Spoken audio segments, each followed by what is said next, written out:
രാമായണ മാസത്തിൻ്റെ 6-ാം ദിവസം അയോധ്യാകാന്ഡത്തിലെ ശ്രീരാമാഭിഷേക വിഘ്നം മുതൽ വിച്ഛിന്നാഭിഷേകം വരെയുള്ള ഭാഗമാണ് വായിക്കേണ്ടത്. രാമൻ്റെ നിശ്ചയിക്കപ്പെട്ട അഭിഷേകം കൈകേയിയുടെ ഇടപെടലിലൂടെ മുടങ്ങുന്ന ഭാഗമാണിത്. തോഴി മന്ദരയുടെ സ്വാധീനത്താലാണ് കൈകേയി അഭിഷേകം മുടക്കുന്നത്. രാജഭക്തി, വഞ്ചന, വഴിതെറ്റിക്കുന്ന ഉപദേശങ്ങൾ എന്നിവയെല്ലാം ഈ ഭാഗത്ത് എടുത്തു കാട്ടുന്നുണ്ട്.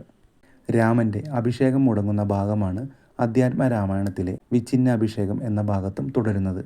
കൈകേയിയുടെ ആവശ്യത്തിൻ്റെ പ്രത്യാഘാതങ്ങളും നിരവധി കഥാപാത്രങ്ങളുടെ പ്രതികരണവുമാണ് ഈ ഭാഗത്ത് ഉൾപ്പെടുത്തിയിട്ടുള്ളത്. എപ്പോഴും കർമ്മനിരതനായ രാമൻ പിതാവിൻ്റെ തീരുമാനത്തെ ശിരസാ വഹിക്കുന്നു. തൻ്റെ പ്രിയ മാതാവ് കൗസല്യയെയും ഭാര്യ സീതയെയും ധർമ്മപരിപാലനത്തിൻ്റെ പ്രാധാന്യത്തെക്കുറിച്ച് പറഞ്ഞു ബോധ്യപ്പെടുത്തുന്നു.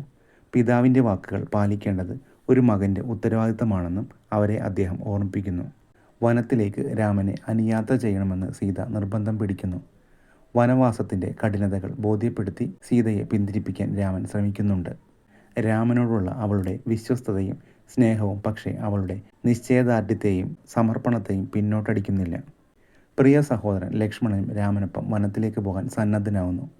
രാമൻ്റെ വിധി പങ്കുവയ്ക്കണമെന്ന ഇച്ഛയും രാമനോടുള്ള അടങ്ങാത്ത കൂറുമാണ് ഈ തീരുമാനമെടുക്കാൻ ലക്ഷ്മണനെ പ്രേരിപ്പിക്കുന്നത്. സഹോദര സ്നേഹത്തിൻ്റെ ശക്തിയും ആത്മാർപ്പണവും കുടുംബകർത്തവ്യവും ഇതിലൂടെ എടുത്തു കാട്ടുന്നു. ഈ സംഭവങ്ങളെല്ലാം നടക്കുമ്പോൾ ഭരതൻ അയോധ്യയിലെങ്ങും ഉണ്ടായിരുന്നില്ല. കുടുംബം പ്രശ്നത്തിനകപ്പെട്ട് ഉഴറുമ്പോഴാണ് ഭരതൻ്റെ മടങ്ങിവരവ്. അമ്മയുടെ പ്രവൃത്തി ഭരതനെ ആകെ ഉലച്ചു കളയുന്നുണ്ട്. അധികാരം ഏറ്റെടുക്കാൻ ഭരതൻ വിസമ്മതിക്കുന്നു. രാമനോടുള്ള തൻ്റെ അഗാധമായ സ്നേഹവും ആദരവും അദ്ദേഹം വെളിപ്പെടുത്തുന്നു. തൻ്റെ വാക്ക് തെറ്റിച്ചാലുണ്ടാകുന്ന പ്രത്യാഘാതങ്ങൾ ദശരഥൻ്റെ ദുഃഖം വർദ്ധിപ്പിക്കുന്നു. കുറ്റബോധവും പശ്ചാത്താപവും മൂലം അദ്ദേഹത്തിൻ്റെ ആരോഗ്യം ക്ഷയിക്കുന്നു. ക്രമേണ അദ്ദേഹം മരണത്തിന് കീഴടങ്ങുന്നു. രാമനും സീതയും ലക്ഷ്മണനും അയോധ്യ വിടുമ്പോൾ രാജധാനി മുഴുവൻ കീഴുകയാണ്. ജനങ്ങൾ രാമനോടുള്ള സ്നേഹവും ബഹുമാനവും ആദരവും മൂലം തങ്ങളുടെ ദുഃഖവും നിരാശയും എല്ലാം പലതരത്തിൽ പ്രകടിപ്പിക്കുന്നു.